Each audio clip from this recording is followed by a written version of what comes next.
Thank you for the chance to be here today. We are a team of dermatologists from Mexico, and today I'm going to talk about the new approach that we are giving to teledermatology and community dermatology. As an introduction, I would like to mention that community dermatology in Mexico started in 1986 through the help of the Center of the Investigation of Tropical Diseases. The first communication was made by Dr. Estrada with Dr. Hay and Dr. Anderson, giving an approach and giving a general vision of the program in order to visualize and have the treatment of people in remote areas. Because actually that was one of the main problems. The poor communities have very less dermatological care. Another of the goals was to train in basic dermatology to health personnel and to do some epidemiological research, and of course to find the priority skin problems. And of course, once the patients are identified and of the complicated cases, then they can be brought and treated specifically in their problems. But the main goal of it was to make the transition from a general view of dermatology to a more specific one in the way of bringing as much dermatology to as many people as possible, but specifically in those isolated communities, because of course they lack specialized dermatological care. And this is a map of Mexico, and as you can see in dark green, we can see the three most poor states of our country. And especially one of them is Guerrero. Guerrero is where we have developed our program, and as you can see, those little dots are all the areas and all the communities that we have visited throughout all these years. So once we visit the communities, the free consultation and distribution of treatment is made, and mostly we see the 10 most frequent dermatoses. And of course, when the patient is, there's a complicated patient that we identify, then it can be referred not only to the main city or the closest one, which would be Acapulco, but we send them also to some other hospitals or health institutions like the National Institute of Pediatrics or the National Institute of Oncology, among others. Community dermatology in Mexico has already been functioning for the last 25 years. We have been having activities. And through these 25 years, there has been more or less 21 publications in different national and international journals. There have been published 2 books, the Community Dermatology Basic Manual from Dr. Estrada and the Medical Mycology Atlas from Dr. Chavez. We have been training pre- and postgraduate medical students and residents of dermatology, and we have visited more than 210 communities, given more than 26,000 consultations in all these years. These are just some of the publications that have been done. And as you can see, part of the interest is epidemiology, and of course to see the management of skin diseases, the wastage, because that's a very important subject on this area. There was also a review after 10 years of activity, and of course the management and special care in marginalized populations. These are just some of them. And as you can see, this is a work that has been done with the help not only of a small group of dermatologists, it's usually the help also of medical students, nurses, of health technicians, social workers. The students are always very enthusiastic, so they love it. And we have always been very fortunate to have the help of Dr. Hay and Dr. Fuller from the IFD and the International League of Dermatological Societies, and also as well from the AAD. So we have been very, very fortunate throughout all these activities. But as you probably know, Mexico has been going through a lot of problems recently, especially social ones, as we have had some problems of inconformities. There were some students that were missing from a rural school that is called Ayotzinapa, which is in Guerrero. And the parents of those students, of course, they were blocking the highways, and the community police became something a little bit problematic that even became an international problem, and probably you heard a little bit about that, and they were blaming the government, of course. Even though all this happened, even before that, fortunately, we already had this, the first course of teledermatology in 2010 that we were very lucky to have Dr. Carrie Kovarik in Guerrero. Luckily, she didn't saw all the terrible things that happened there. But we also had Dr. Neil Prose and several other doctors from Mexico, and from Professor Aldo Morrone also was there, among others, which were very interested, and also we were very happy to have them there. And because of all of that and all the changes that we have been going through, community dermatology had to adapt, and what we did is to have new ways or new paths for community dermatology, and trying to improve and to adapt precisely the program. But then you would think, why should we change a useful program? Mainly because we have to, and we realized that we could lower the costs, it was safer, we reduced the distance, and we still could refer patients from distant regions. The medication for the patients was sent by request. Once the patient is identified, we make the diagnosis, and then we can set specific treatment. And of course, if there's a patient, if there's a patient that is in specific need, there can be some studies done, but we can bring the patient to the main cities. But some of the most important points that we realized that was still very, very important is the education of the health personnel, because that personnel is the one that are in the first touch with the patients in those remote areas, especially the GPs. And we also have social service pasantes, which are the medical students in their last year of training, but they are in duty at the communities. Of course, the nurses and the health technicians that frequently act also as translator, because in some regions they don't speak Spanish, they only speak their native indigenous language. So that's why it became the main focus, to have a short-term response, to adapt this program, and to have a free and accessible program for those regions. And of course, to lower the cost, to be able to send more medications to the needed patients. Community dermatology and teledermatology, so far we have done 4 basic dermatologic courses during 2016. This is the first year that we have adapted our program.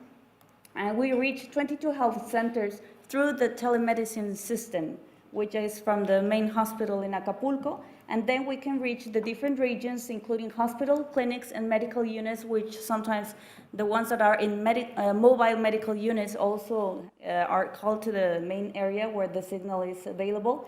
And then we can reach the 7 regions of the Guerrero state, which has 63,596 square kilometers. It's quite big, and it has a very lot of big mountains. This is a very small video that I would like to share. Of course, we made the translation in English, so sorry, because it probably is not as fancy as some other ones. But it's just to let you know how we want the technicians, the health technicians, to approach to the teledermatology and to consider it as a viable option for the patient. So it's very fast, and I hope you like it. I'm a farmer. I live in a small town of Mexico, far away from the city. Recently, I got sick. I have a severe skin problem, and I don't know what to do. I cannot work as usual, and then I went to my health center, but the doctor couldn't help me. Usually, I should go to the city, which is very far, get an appointment, go back to my town, wait for a few weeks or months to get the appointment, and then go back. But I'm afraid. I don't know what to do. I don't know the city. It's expensive. If I get lost, what should I do? Fortunately, my doctor suggested to use teledermatology. He will send my information, photographs of my skin problem, and medical chart. And shortly, I will receive more information, treatment, and specialized medical advice. Thanks to teledermatology, I feel much better and I can work. Thank you.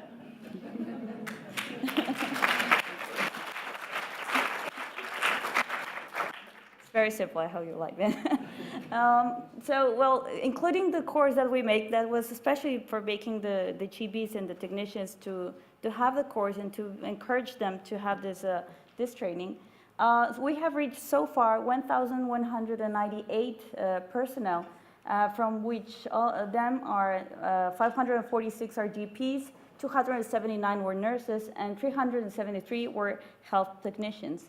And from them, for the course, they had to make an examination at the beginning of the course and at the end of it.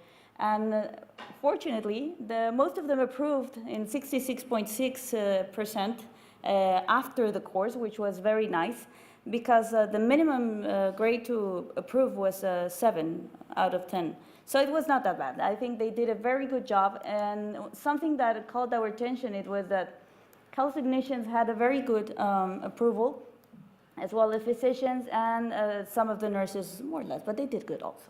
And what we would like to mention is to make the comparison between what it used to be the program of community dermatology and how we have changed it through this association with teledermatology and community dermatology.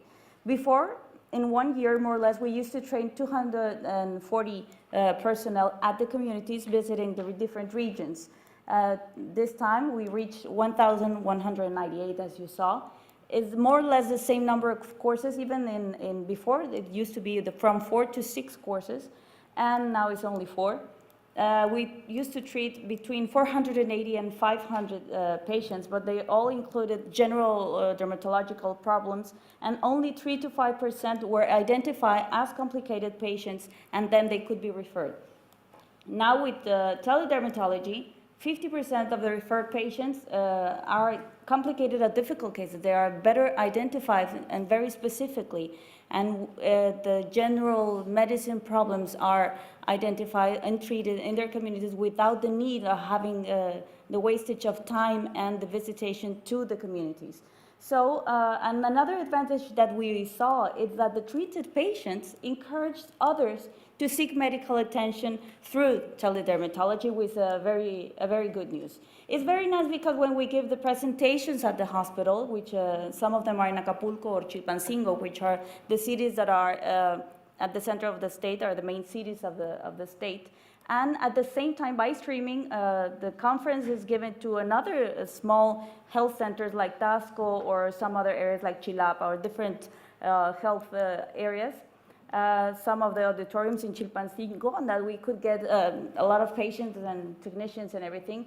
We also, these are the engineers, he was called, but this is the internet and the streaming that was transmitted directly, and of course with the students, and we could make a lot of, we could reach a lot of doctors and a lot of nurses and technicians.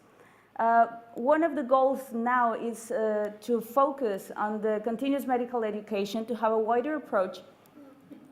We have the academic supports with the didactic material, which is either visual through the conferences, and also with the basic dermatology textbooks and atlas. We established the dermatological priorities, so then we can advise the health authorities. This is the atlas of Dr. Chavez, of mycology, and these are the 2 atlas and the reprint of the Dr. Estrada manual. The course, it lasts 7 hours, and as I mentioned, the evaluation is at the beginning and the end of the course. We teach the most common dermatosis or the regional cutaneous problems, and we teach them about teledermatology, how to make a consultation, how to make the referral, how to take the photos. We always ask them to be a little bit self-critic, so they can know that if it's like their selfie or they're going to post they always want the best photo. We also need the best photo of the patient in order to make a good diagnosis. And of course, we give to the attendants of the course the basic diagnostic and treatment guide, and to the ones that are in the remote areas, it's been sent at the end of the course. As you can see, mostly is in areas. We also have the nurses, the personnel, and this is one of the last activities that we made, the jornadas, which is the work and the attention of the patients. This was in the coast of the state, and of course, it's always a very we have a lot of students and a lot of personnel that are very interested, and they see a lot of advantages. So far in 2016, we have we have given 82 teledermatology consults in which we have identified mycotomas, sporotrichosis, complicated tinnitus, steroid-related complications, some related diseases, and some of the possible melanomas, but usually at the communities they're always a little bit worried, so we prefer to see them. But one of the goals is also to improve the quality of life of our patients, which is a very important point of the program. And of course, to detect special health problems. And one of the main problems so far that we are very getting focused on is actually the complications related to scabies, but mostly the steroid-related complications, because this is only by topical steroids. And it's terrible that it's a baby that had scabies, and of course the mother put an ointment of betamethasone, of course, causing a Cushing syndrome. And even that it's not as common, but we also see some aesthetic complications due to malpractice, but that's mostly on the big cities, Acapulco, Chilpancingo, which is a stranger. But as you can see, complication with steroids is just something that is every day. It's terrible. It's very difficult to make them aware and to make them conscious that they should not use because in Mexico, steroids are sold over the counter. They don't need prescription. I think they have the same problem in India. We have seen some articles, but it's terrible. There is no limit for them. To conclude, I would like to focus that to aim the training of basic dermatology, to economize the resources through teledermatology, to have enough communication and support that has to be efficient, it has to be continuous. And of course, now the consultation is possible with a limit of time, which is minimum, and the distance, of course, now is just like, it's very less. Something that we are very proud is that we can still keep on going with community dermatology. The program continues, now with safer conditions, with effective education, and of course, we still give free consultation and free treatments for all the patients identified that need it. The website is now under development, but we will soon have it again. We had some problems with it's www.communitydermatology.org. And what we want for our patients is, of course, to give them health, to make them as healthy as possible, so they can work, they can get their food, and then they can keep on going with their life with the best quality of life as possible. And thank you very much.